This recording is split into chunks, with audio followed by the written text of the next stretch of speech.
This conference will now be recorded. Okay, all right. So Right far, about so the good. No time you guys technology get issue. good at that, we'll be done. What'd you say? I didn't hear you.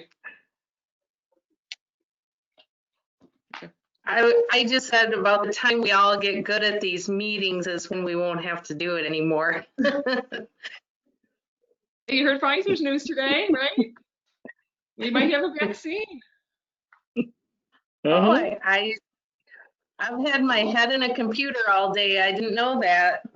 Yeah, 2 different pharmaceutical companies say they have a 90% effective vaccine. Nice. Yeah, so we'll see. All right. So it is 5:02. Let's go and call this finance meeting to order. Let's see, we have Sally Bennett, Julia O'Rourke, Nick Half, myself, Jeremy Graham. I am here in the Village Hall. And Lori Morgan was not able to join us today. All right, so the first thing on our agenda is to approve the October 12th meeting minutes. Sorry that you got those so late.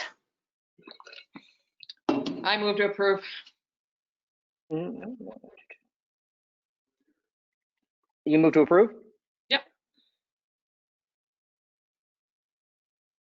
Uh-oh. Everyone froze. I can hear you. Okay, good, good. I believe Trustee O'Rourke made a motion to approve the minutes, and I will second. All in favor? Julie? Aye. And Jeremy says yes as well. All right. I lost there it is. All right, so next one is disclosure of conflicts of interest. Anything? Nope. No. All right. Third one here is public comment. There is nobody sitting in front of me, and I don't see anyone else on the meeting, so I'm going to go with no public comment. Moving on to number 4, which is as of ours government solution updates. Sally, do we have anything new? No. All right.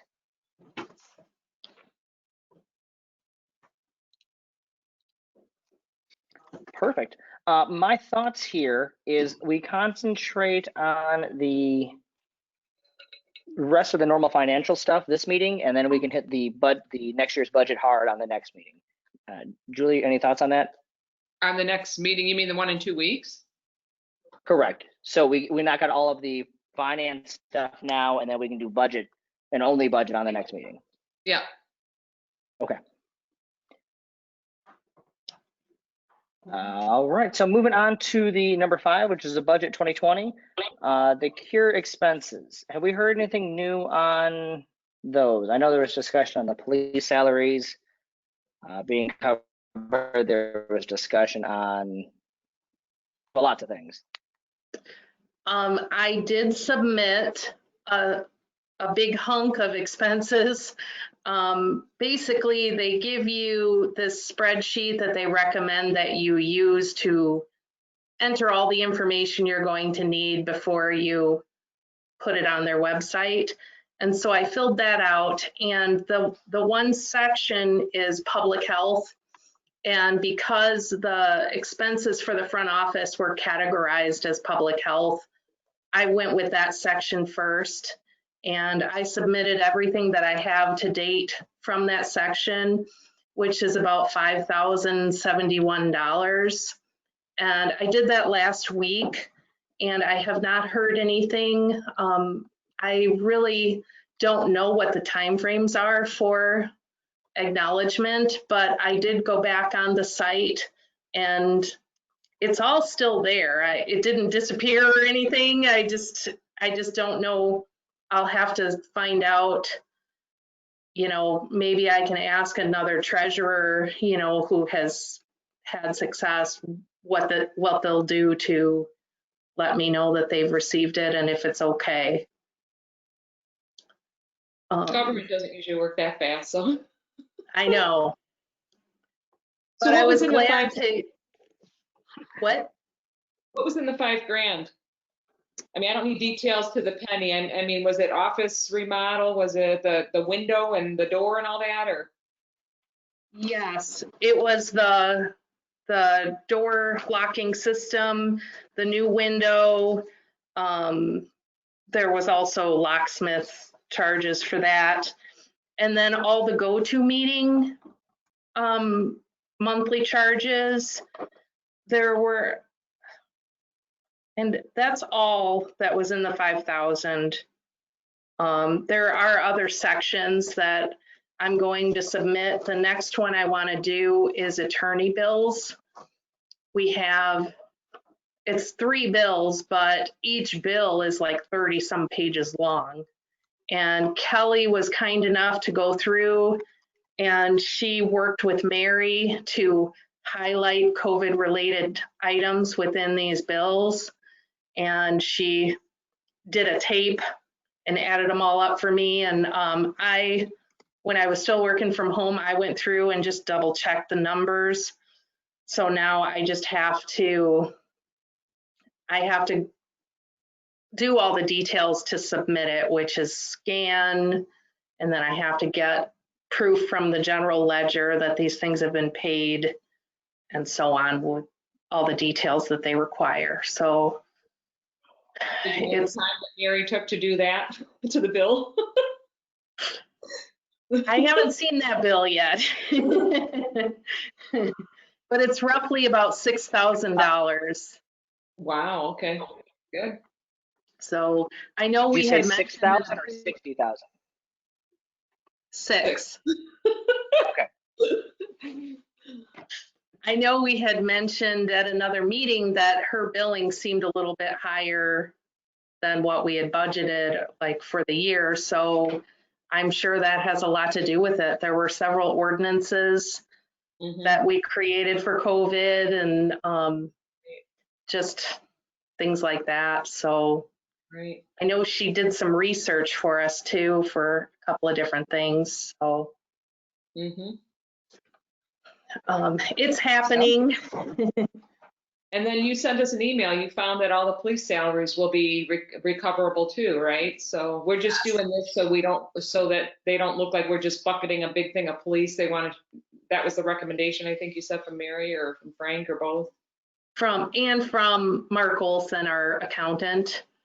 I think it just makes us appear more serious, and I agree.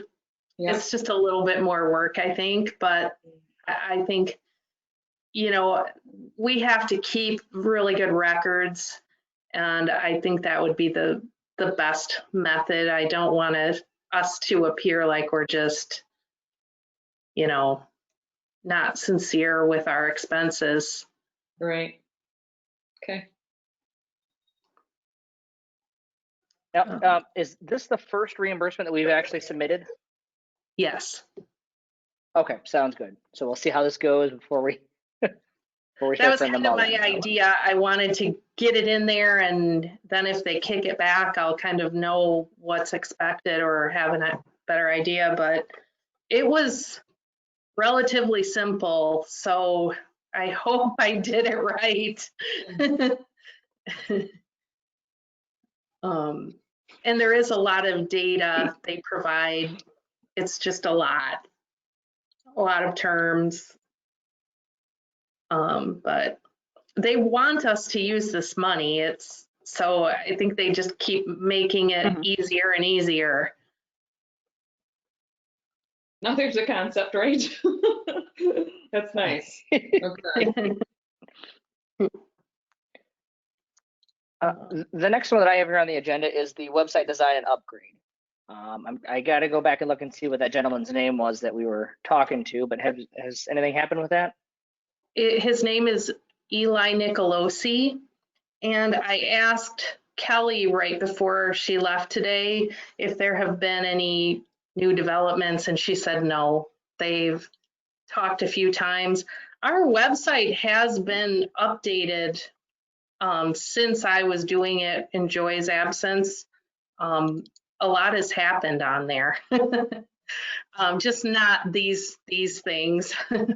So hopefully we can motivate him to do this timely. I mentioned something to him and I let it slip that we have grant money to do it. So I was hoping that would bring us closer to the top of his list. But he deals with bigger municipalities that have bigger pocketbooks. So, you know, I don't know. Okay. The third bullet point I had on here was the for the police salaries, but we'd already talked about that based off of that email, so that one is good to go. And then the fourth one on here, the meeting with the department leaders. This is that meeting that I had discussed before. I haven't had a chance yet to talk with the department heads in general about those things that we needed to purchase still. I also have not heard from any of the department heads of, hey, we really, Public Works talked about the dump truck, but they're not producing dump trucks right now, so we really can't get that. But otherwise, I haven't heard from anyone else saying, hey, we need to get this. So I still don't necessarily think it's a bad idea to say, hey, is there anything that you need to have? But I don't see it pressing as a pressing matter because nobody has said anything yet. I did just listen to the October meeting, and when we talked about it, I made a guess that Kelly's thing would probably be the expenses in the front office. And because we are going to hire 2 people and we only have 1 desk, and it's a really old desk, but we've been discussing how to design the space so that it's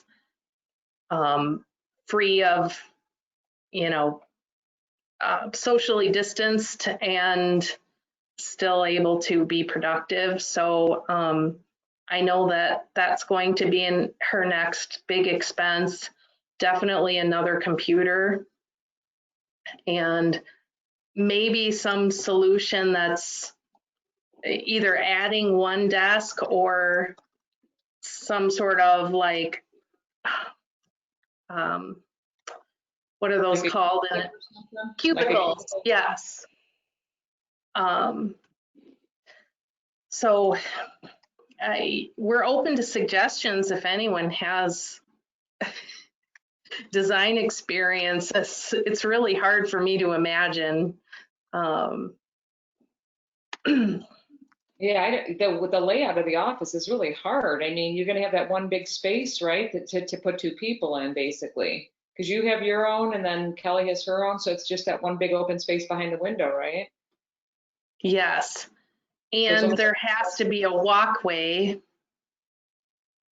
And we've currently, Jeremy's been in the office, but I don't think you have, Julie, the mailboxes for the trustees was moved out into the hallway just during construction, and now it's kind of a question if it would be okay to keep those outside of the office, or if we do put them back, how does that work with the flow?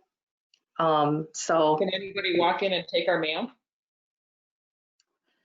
I would like to think not, but from my experience working here in the past, I know that sometimes the police will put people in the boardroom to just kind of sit there while they're talking with other people. And, you know, we've always just maintained a lifestyle of locking everything up just to be safe. So it's my opinion that it should be in the office locked up. Sometimes there are personnel like pay stubs and things like that. And even though that's public information, I believe it's still sensitive. Mm-hmm. So it was an argument we had with the previous administrative assistant who's no longer here. So it might just be a non-issue. I don't know. But it's all up in the air at this point. Yeah, so we're going to need some money kind of set aside for that because we don't know how major hopefully we don't have to move walls or anything like that. That wouldn't be good. But yeah, the reality of our situation is we may not have 4 people by the time COVID's vaccines are out there, because that could be 6 months from now. I don't know. Well- Go ahead. I was just going to say, COVID has come to the village, not to this office, but my mom in Prairie View was diagnosed with COVID. She's 88 years old and has COPD because she was a smoker, and so far has had no symptoms. Wow. Which is unbelievable. It's unbelievable to me that Prairie View has gone this long without any,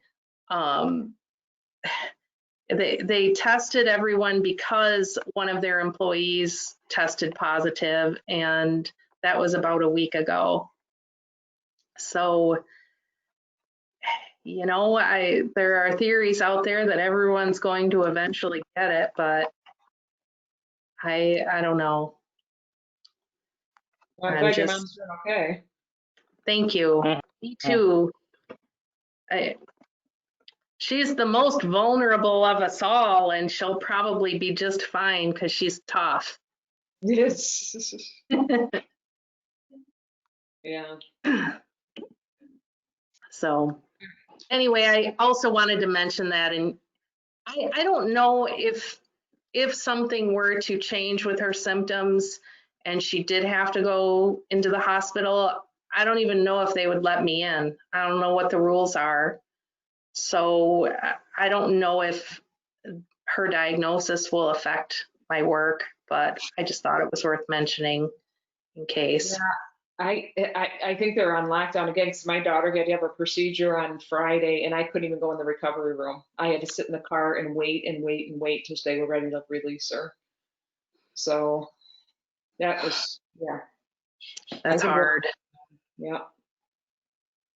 So.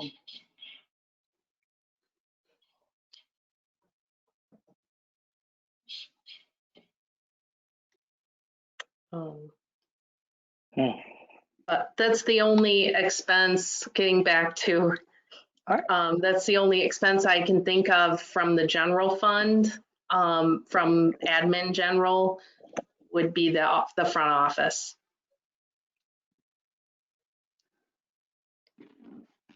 I think it's okay to talk about in this line item. We have interviewed one person and we are contemplating offering that person the temp position, but then we got another resume just today at like 4 o'clock.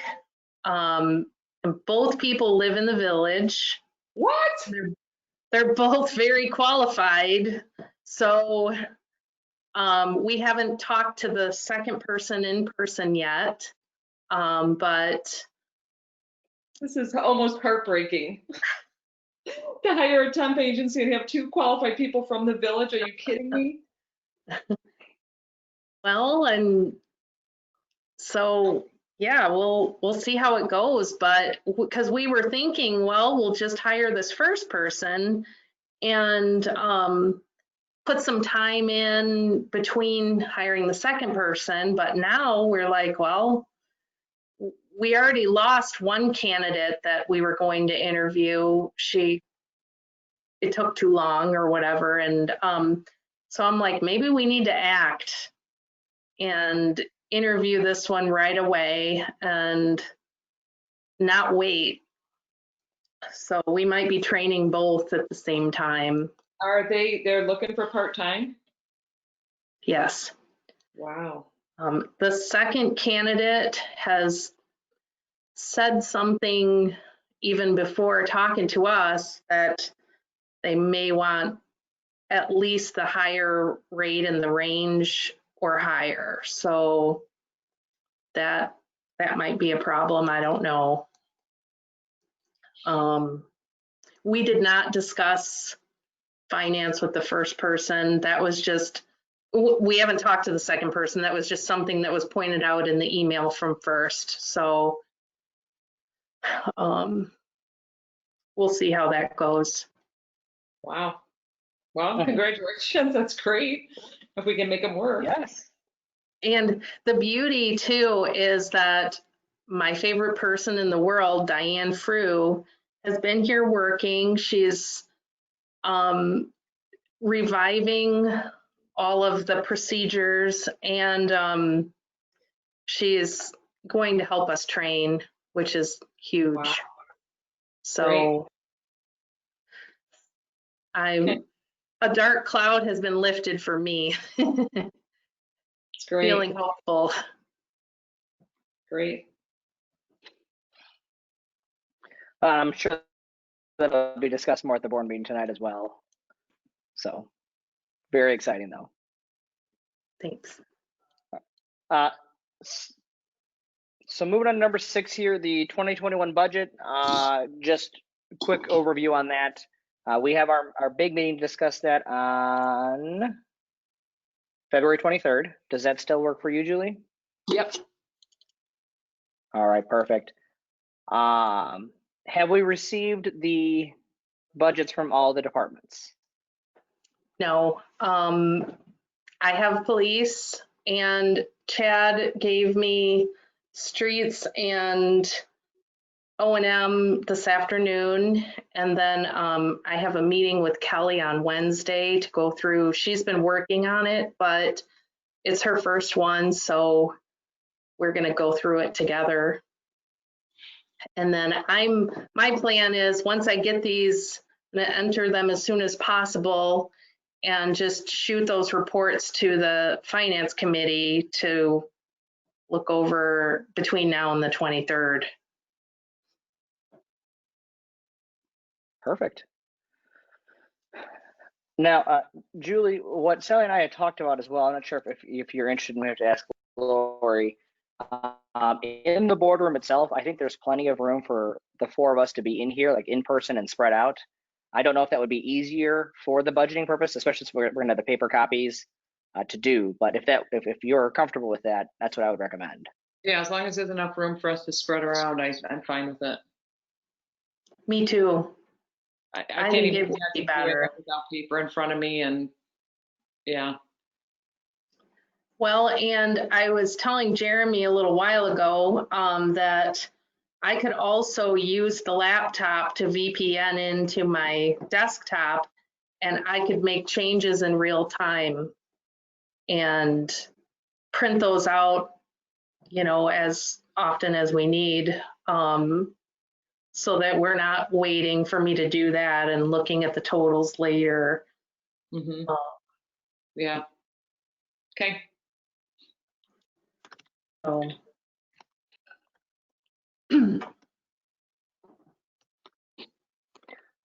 Do we, for community development, and I think it's really the only other one, that's the only organization we have that doesn't have a department head.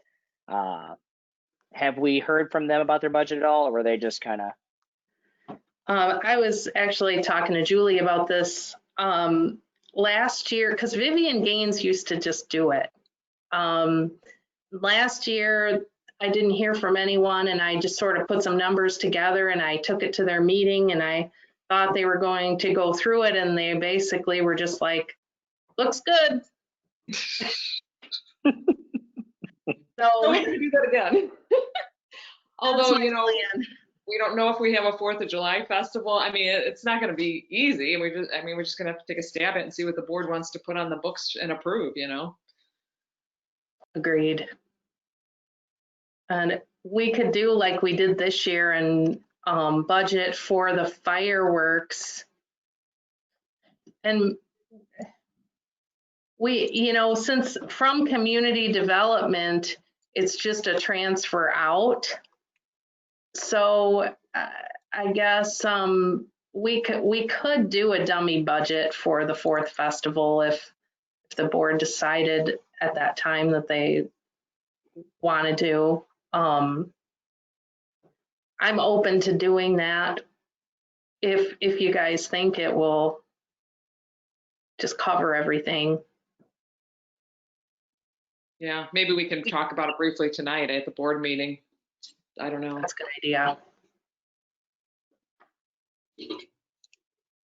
And I think next year, the 4th is on a Sunday.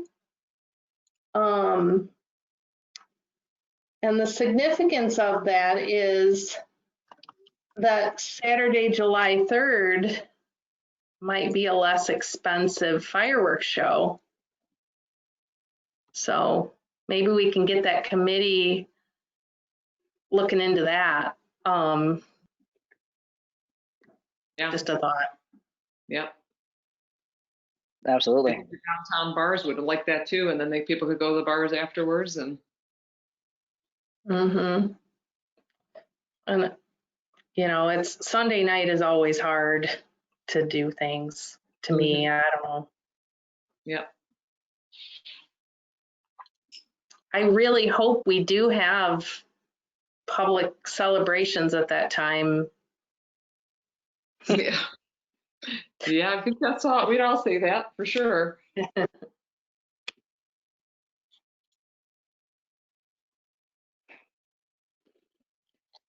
All right, let's move on to number 7 here. iDrop and the water bill delinquency. So Kelly provided that to me this afternoon, and I have it up on my other screen. And one of the things I scrolled through, because it's 2 pages, and she said there are a lot, and it looks like a lot of them are relatively low amounts. Mhm. And we collectively think that when these late fees kick in, those will all just go away. We think people are just letting it ride. You think so? Yeah, I mean, there's, Because most of these people, these are all people that are 190 to 120 days on this report, right? So there's more people that are maybe just 30 and 60 as well, right? yes. So we have, looks like, I think like 15,000 or something in all of these buckets, I believe in total, somewhere around there, or more than that even. This is a PDF, I can't hover. That looks about right. The grand totals at the bottom. So you got 7, 11, 13, 5, and then another 4. So actually about 18,000. Mhm. Kelly said she would make some calls because she wants to remind the people that there will be late fees. So I don't know if she's going to call everyone or just the people that are at a critical point. I just got a text from a coworker who just tested positive. Oh no. Oh boy. I have not been in the office for a long, long time, and neither is she, but geez. That's, Yeah, I think you're right, Sally. We're all going to get it at some point. well, Okay. I heard that people with O-type blood have a better time. They either have no symptoms or not a bad run of it. And my mom and I are O negative. So I'm like, well, she should really be hurting right now and she's doing okay. So I'm feeling pretty good. Well, wait, but O was supposed to be a good thing, right? Yeah. And she's because I'm She's O O too. negative. So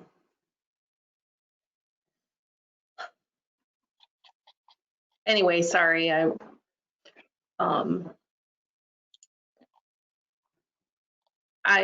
my exposure will most likely be from my grandkids because I'm not going to stop hugging them. So they do go to daycare and they're following the rules, I think, as best as they can, but that will be, I think, because I'm taking precautions, I feel like I'm in control, but not in that regard. So Right. I hear you. I'm right there with you on the grandma front. Hey, I do have a couple questions on this iDrop report. This is just to remind me. So this iDrop essentially allows Illinois to kind of, is it to dock their people's pay and get us the money, or what does that allow Illinois to do? That allows them to take portions of state paid money, whether it's a state salary, lottery winnings, Tax returns, Oh. right? yeah, tax returns. That was the other thing. Okay, And they they, have a refund, they can capture the part of the refund and give it to us? yes, and they Okay. don't take all of it. They have parameters, and I think they've changed since the last time I was following it, but they'll only take so much at a time. But the hard part is they really don't go after anyone unless they have that they have to be able to prove that it's the person. So if we have social security numbers, then that's no big deal. But we do not collect social security numbers for utility billing. Sure. When the police use it to collect, they absolutely can use social security numbers. And we actually had Mary at one time ask if we could retrieve social security numbers from our police department for this purpose, and the answer is no. Yeah, I wouldn't think so. So So what, do we have a policy at all? Do we have a policy at all on this as far as when do we just write these off?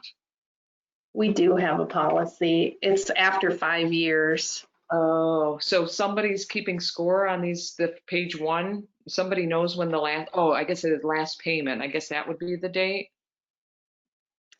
Yes. So like the first person, Ryan Kilbeck, would have been, he's already at 5 years this month, right? I think I'm looking at a different page. Mm-hmm. I'm looking at the Yeah. first page. Yes. He's an IDROP match. So because there's a match, does it stay on forever? We would probably try. I guess we don't have to have it on this report, but we definitely will try to collect it even after we write it off. It's chances are they've matched, but I am sure Kilbeck is a pretty uncommon name, so they probably were able to match it. But if he's not being paid by the state, they have to wait until something comes up, whether it's a return or winning the lottery or whatever. And then the only other question I had is on that second page where I thought Brian Weevil paid off a big chunk, but now I see there's still $20.52 on 120 days. So he paid all his balance except for one little piece, apparently. And we cleared earlier stuff before later stuff, or that doesn't really make sense to me. You know what I'm saying? Well, that $20 is from the name above his. His is 8451. Oh, I'm sorry. I didn't see this. This was Tim Ambrose, so he didn't pay his last bill before he got out of town, huh? Right. Okay. So, some names are just perpetually on here. Yeah. Yeah. That's all. I know what I'm getting at. Yeah. Okay. Sometimes, and I was afraid of that with the delayed late fee, that maybe it would hinder some people because they don't have the strength to keep up with it, What did you find out about our software? Is it going to be able to go in and just smack the late fee on as appropriate, or did we figure that out? It is. They figured it out. It's going to be fine. Okay, good. Diane worked with her on that. Yeah. Okay. And I think probably the biggest challenge right now in that department is the new cellular meters. They have to do side-by-side billings. And I know that's something Diane Frew has never done. And I know they were, they weren't cussing, but they were having a rough time. So And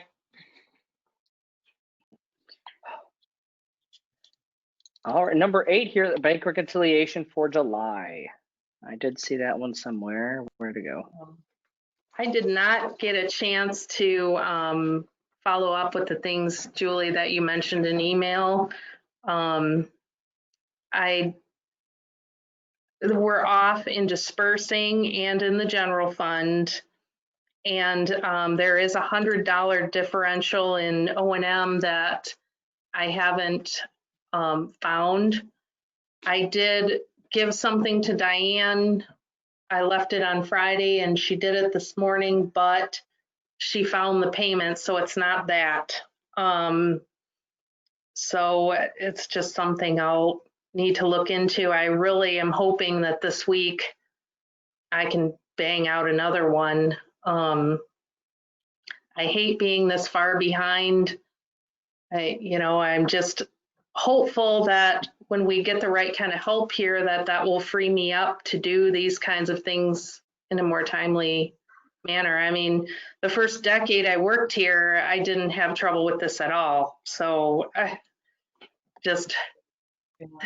well, they're easier to find your mistake, or I shouldn't say the mistakes, but the discrepancies when it's fresh in your head. You're like, oh yeah, we had that payment of. Now it's getting too stale. So. Yeah, with that much time passing, it is so much more difficult. And we had several problems in regard to permit payments and O&M.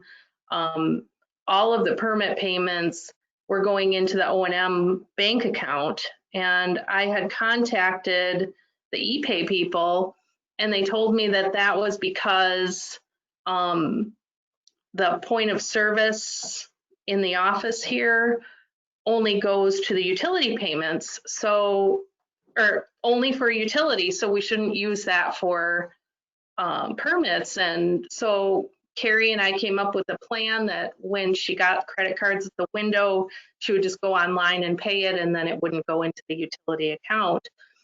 And it just kept happening, and I thought, well, maybe she doesn't understand. But then when the pandemic hit and when the hailstorm hit, it was no question, nothing to do with the point of service system. All of those payments were going into O&M, and I contacted them in June and they resolved the problem, but I was having to do these massive transfers, and among everything else, I was just like, of course this would happen. And so I'm hoping a lot of these things are just from that, a lot of these little things. And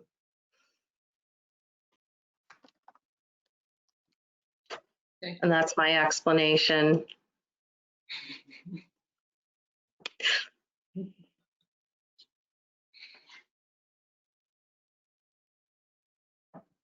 But by the way, as of October, the number of permits was 856.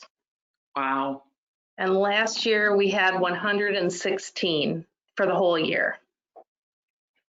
So that's a lot of payments that Carrie and I processed. And I did the math, it's 738% more.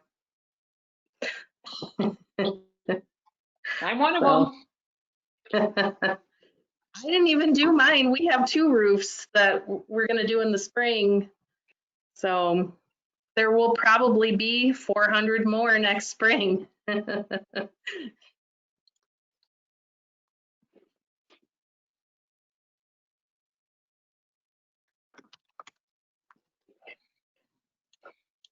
All right. Credit card review, number 9. I didn't see any outstanding things that looked weird to me. Julie? The only thing I didn't like to see was the interest.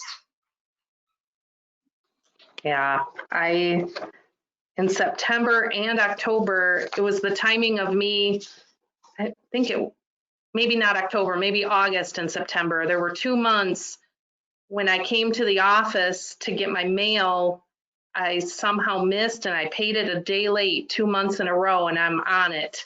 Now I'm just, when I get the bill, I'm just gonna call and pay it. I'm not gonna wait. Because that bothers me too. I'm a taxpayer and I don't like to see that either.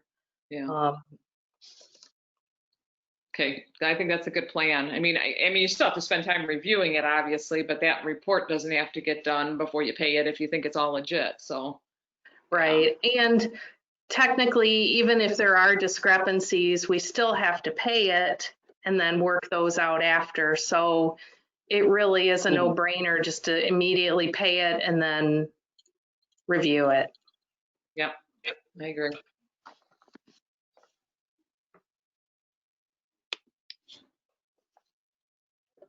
All right, number 10, office staffing. Sally, did you add this one, or was this one mine? I don't remember. I think we, as far as what I would talk about, I think we already covered. That's what my thought was as You were so excited. All right, I'm excited too. I'm just a little distraught at the same time. You have 2 part-timers in the village that are just sitting there twiddling their thumbs. No way. We've got big plans. Well, I mean, they were looking for a part-time job. It's unfortunately, we couldn't have posted it, caught them, you know what I'm saying? But yeah. So did the second resume come in through first as well? Yes. Oh, doesn't matter. I thought only one came in through them, the other one dropped it off. It does not matter. If we hire anyone, first gets paid when you have a contract like that. Yeah.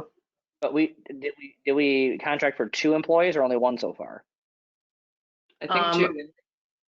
We asked them to hire for 2, but the contract still hasn't been signed, but both of these people have been brought to us by them, and you know, we still would want to go through them because of the testing that they do.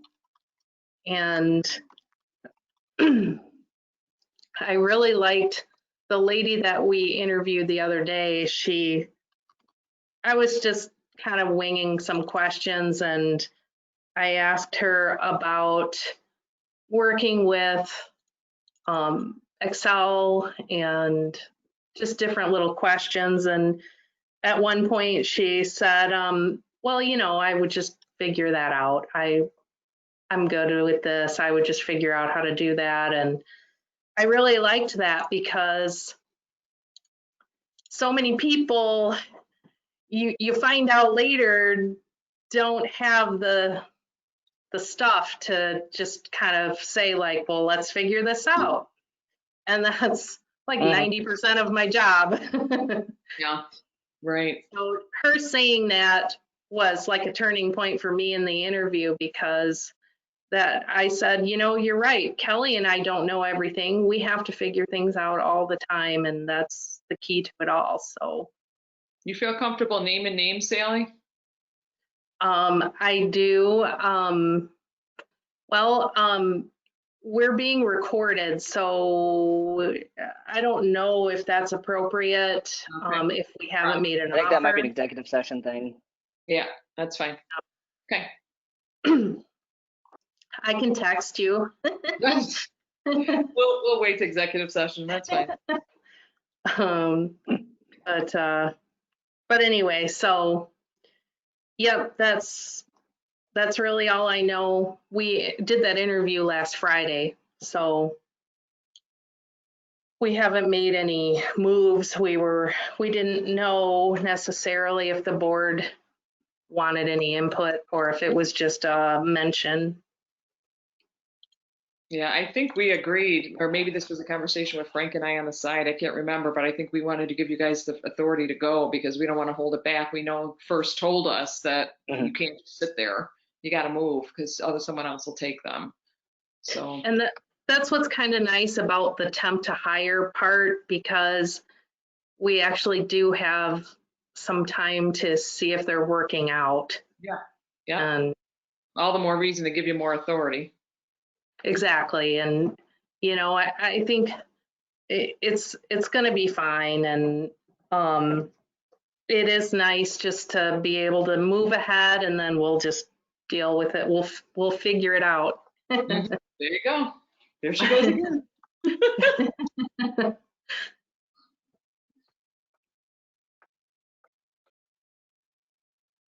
All right. So moving on, number 11 here, the video gaming updates. Seminos, did they get all their stuff taken care of? They did, and my part in mentioning this is that our first payment from them is negative. What? They paid out more than they received, and our portion of it was like negative $1.76. No, it doesn't. It can't work that way. I couldn't believe it. I sent it to Frank and Mary, and I said, is this even a possibility? I thought we would just be at zero. Why are we negative?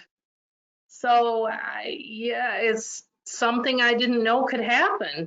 No, we're not taking the risk of a casino. I mean, that's ridiculous. No, there's absolutely no way we would Did you hear share the back loss. from? No way. What did Frank and Mary say? They just said they just didn't say anything. And I No. think Frank said that more people needed to go play so that we could make it positive. And I said, well, I think the village attorney should do that.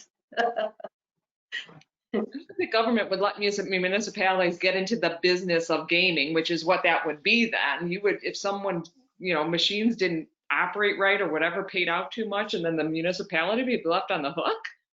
That doesn't sound right to me. So, have you ever gone onto the gaming website? In the beginning, but I haven't been there in a long time. If you go on there, you should take a look at it. I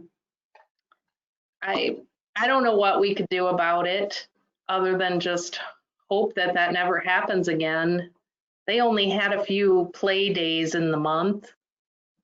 But how can that? We literally cut a check for $1.76. No, they just don't pay us. That when they cut us a check, they combine all of our sites, and then it's just part of the balance. That's something I want to talk about at the meeting tonight. I will, when we're done here, I'll go pull that report. I don't know what I did with the printout I had, but actually I probably can just forward that email that I sent to Frank and Mary showing that balance, because it's ugly. Yeah. Seems silly. Anyway, okay. And the Kelly Williamson one, I think we talked about that before. That's still being resolved. And what's the irony of it is, I talked with someone at the gaming board and she understood everything. She said, I will get on this right away. And I got this letter from the state of Illinois Department of Revenue, and I thought it was for that, but it looks like it's for sales tax. And I thought they already had acknowledged that we were receiving sales tax from there, like several years ago when I looked into it. So then I just got the letter like Thursday last week, and I haven't followed up with the Department of Revenue, but we also got a message from Kelly Williamson that they got a letter with their address change or something, saying that it's the address that, because the problem here is they used to be 196 South Winnebago Road, and then when they annexed in, their address became 903 North Elida. So whatever her letter said, it was something to do with the address changing back. So obviously there's some crossed wires at the state level, and So I'm going to have to make some calls and try to work that out. But so if we haven't been getting sales tax, that could be a big change for us too. We looked into this a long time ago, and Azavar was on it too. So I think this could just be like a mistake with the letters and not really a mistake with the money. Okay. So those are my 2 cents about those things. I know the Kelly Williamson amount, the last I looked was about $2,200 that they owe us.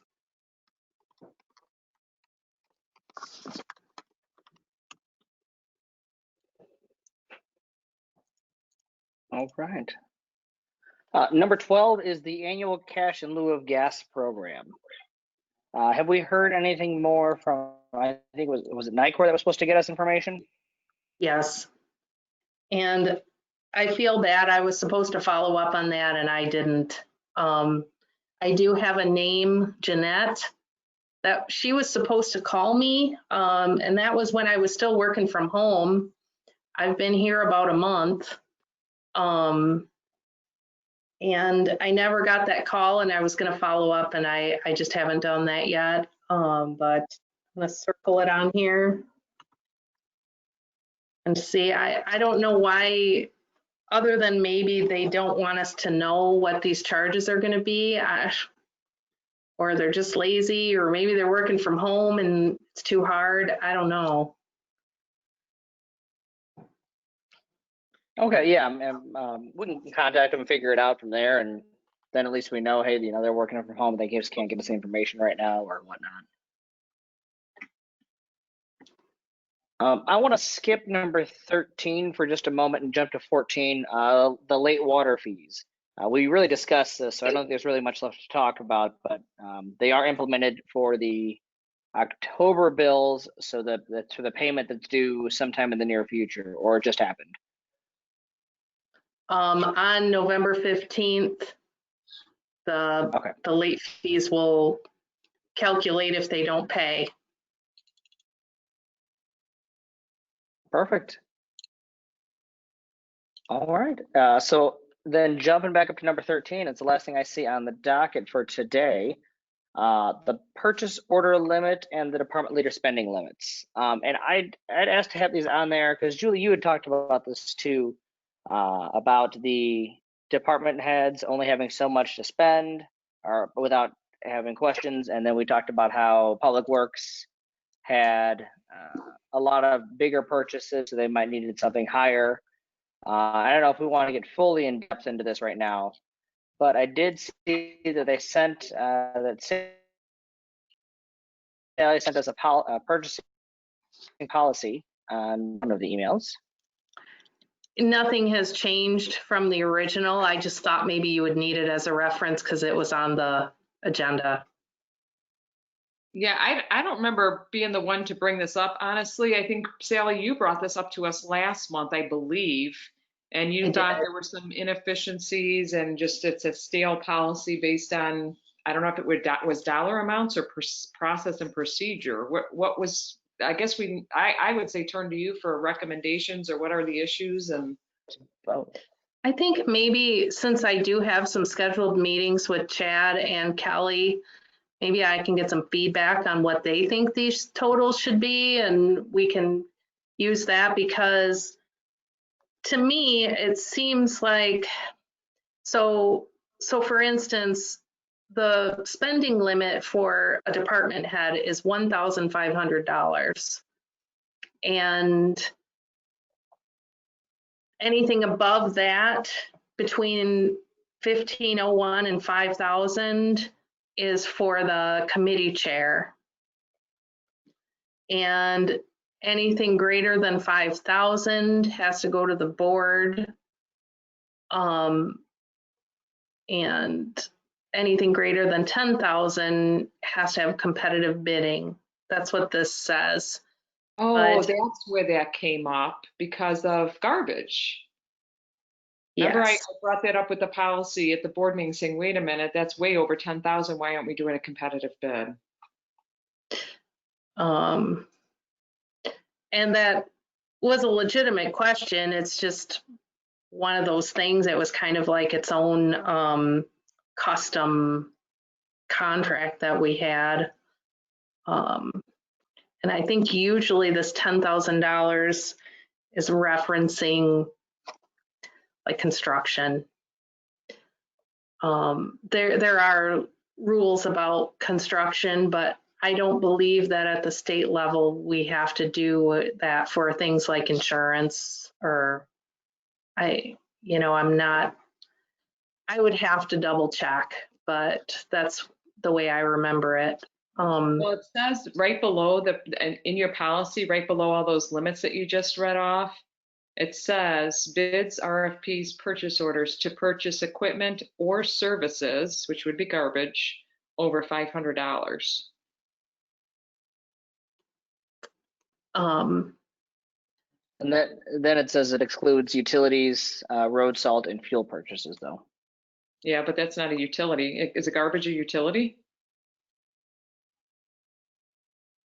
Not really.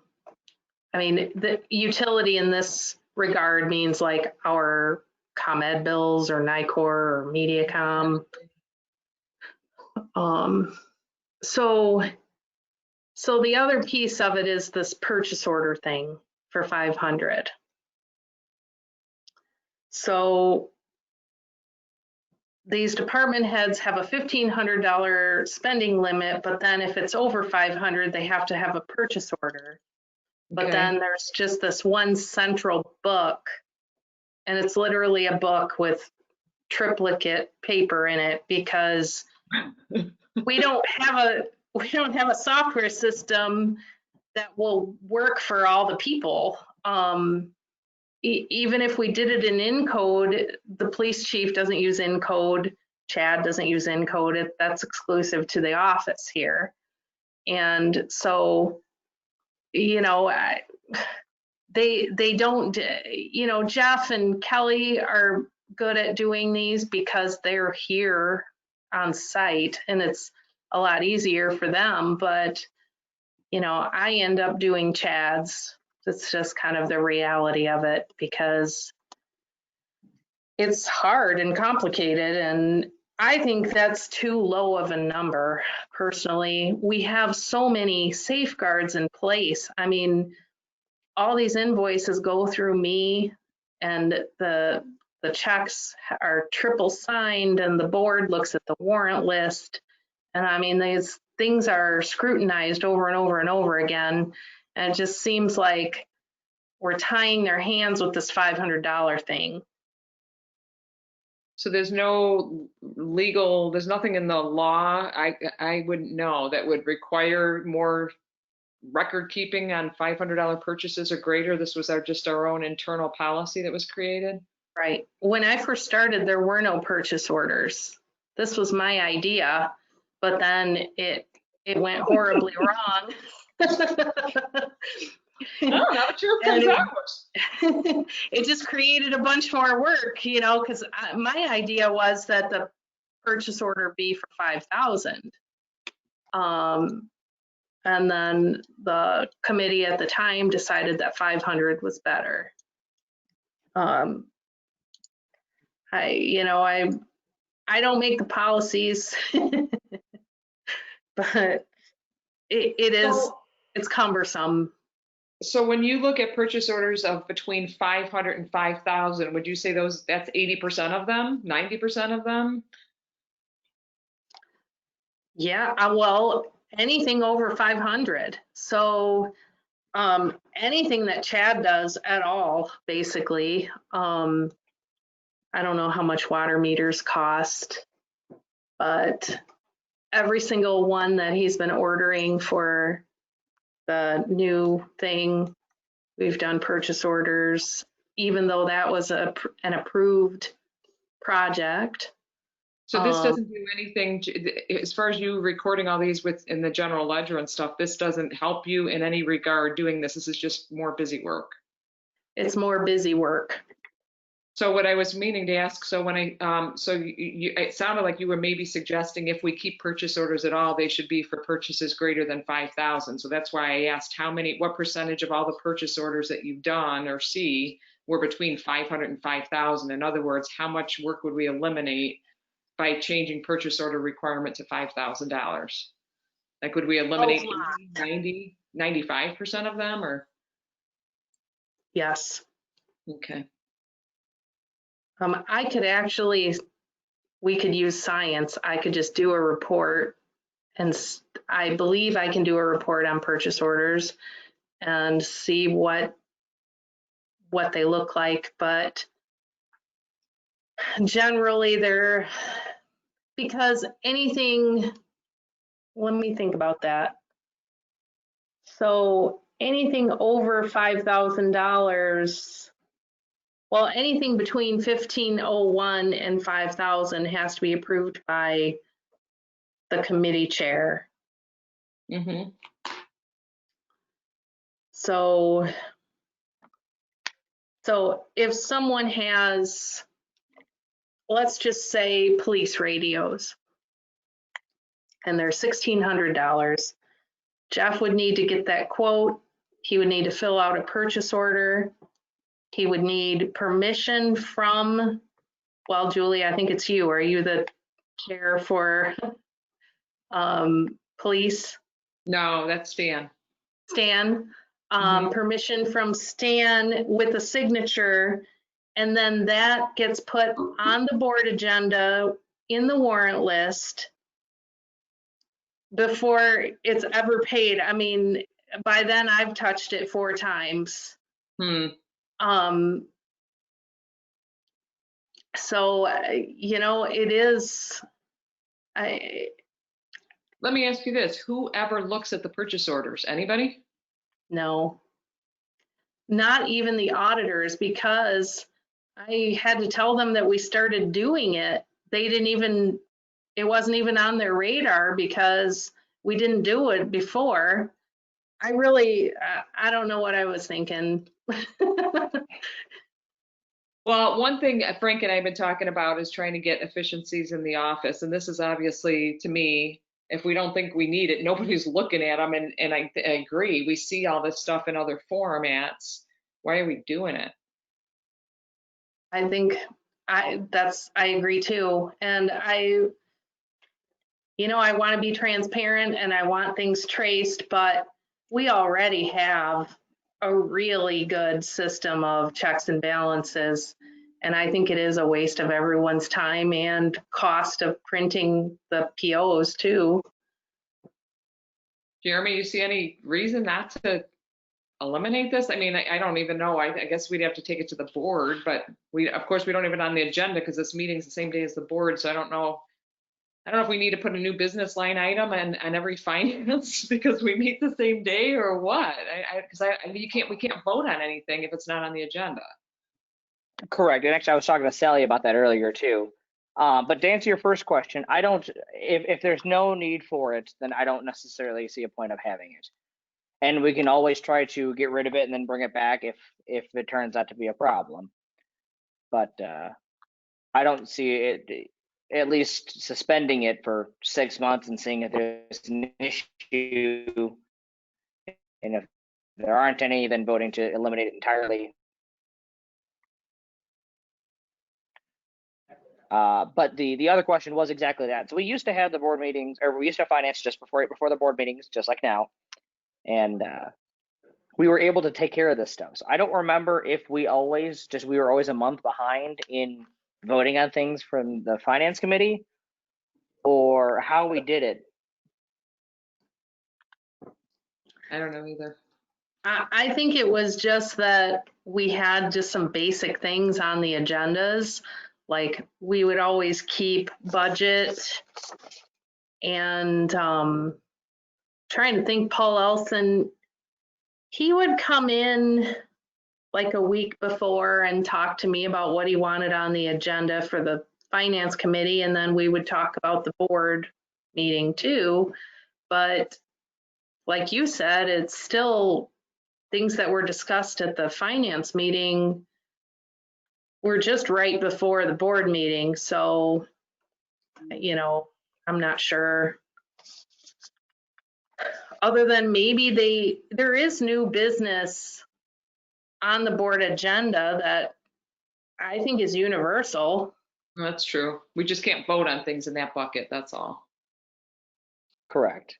And if that's the case, then do we bring it up in new business because everyone's going to forget a month later, or do we just wait and put it on the agenda the following month and explain it then?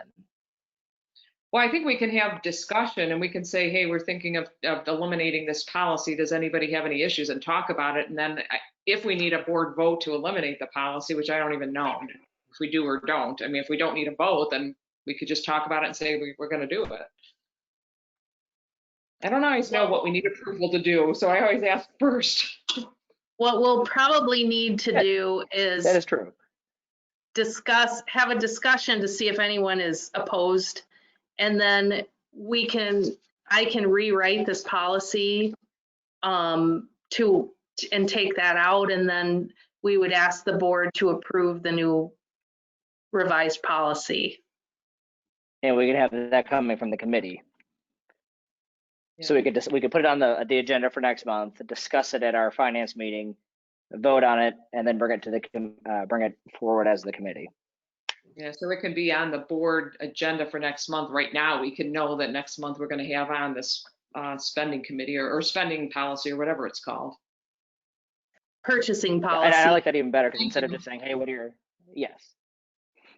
instead of saying, hey, we're thinking about changing this, we come with, hey, we're thinking about changing it. Here's what it's going to look like for the new one. We're bringing this from committee. Here's what it looks like. Any questions? Then we can also attach the new policy to the board meeting. And I know Frank did say he wanted clearer language then because with that competitive bid that we're really not doing on garbage, in my opinion.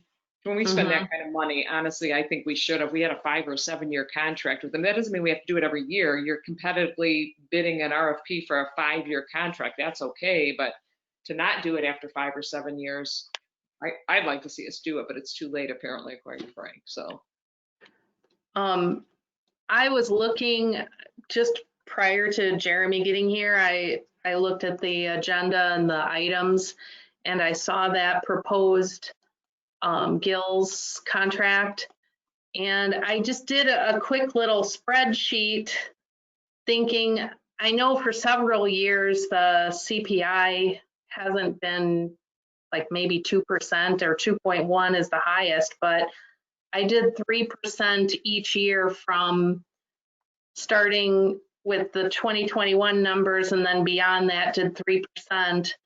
And in 2027, the regular bills would be $19.13, and the senior bills would be $18.26.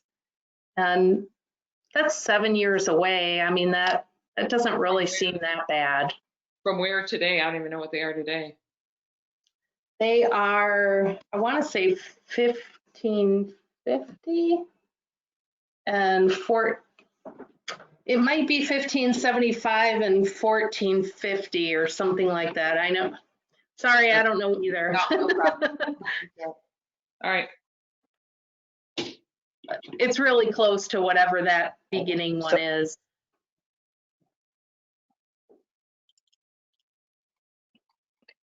All right.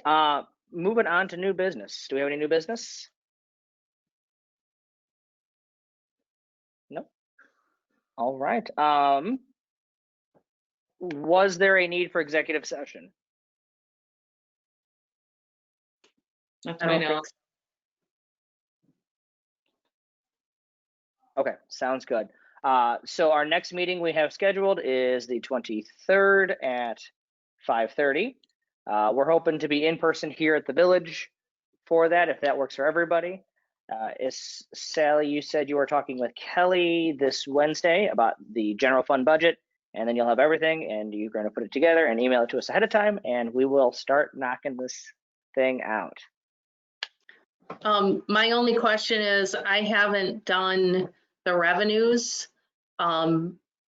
Is there a method that either of you were thinking that we would use. Last year, I did sort of an average of the past 3 years to come up with some of the numbers for the ones that didn't have a recommendation from the IML.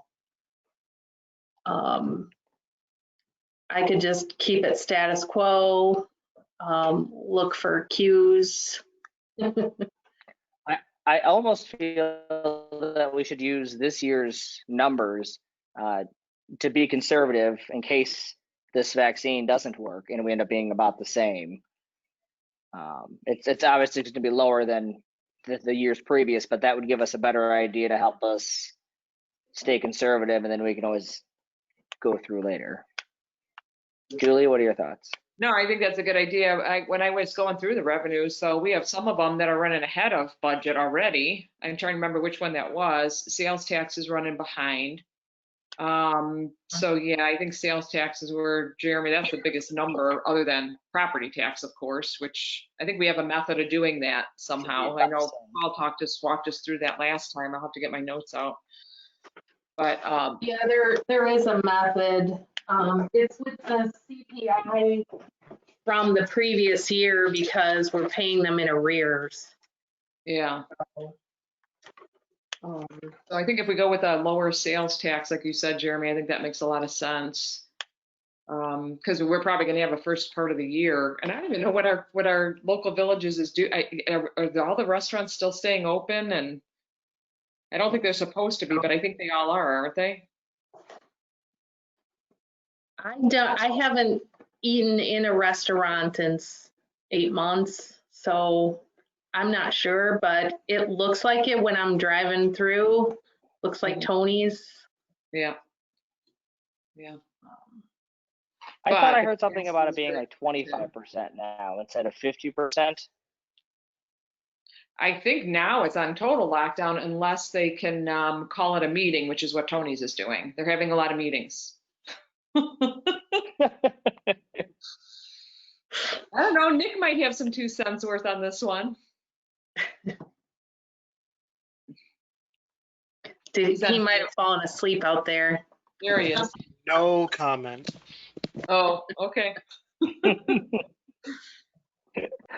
All right then. My only question before we go here, the bank reconciliation for July. Mhm. Do we, because you said there still needs to be a couple things that need to get taken care of on there. Do we want to pull that from the board?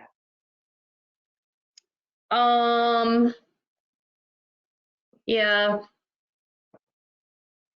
Okay. Yes. So I will pull that from the board then. And otherwise, the only other thing I've got going for the board is to, and we can talk about this in the new business, is discussing the 4th of July, what our thoughts are for budgeting purposes. Like that idea.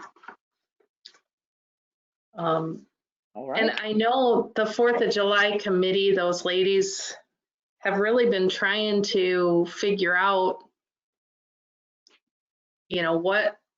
how can they plan if they don't know what they can spend, or, so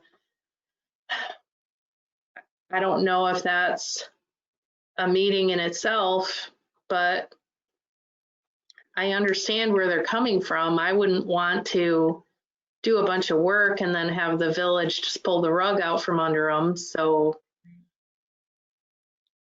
just absolutely. At least we can get the board's opinion. Do we want to try to budget for it, or are we just going to say we're not going to budget for it at all? And that'll help us with the budgeting, which then we can tell 4th of July committee, hey, this is what we're planning on you having.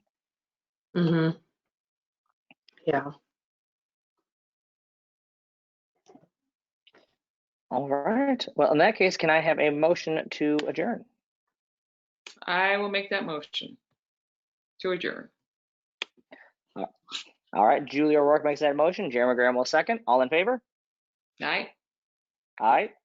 All right. It is 18. That is 6:16. That help us all. All right. Take care. All right. See you in a You little guys bit. at the board meeting.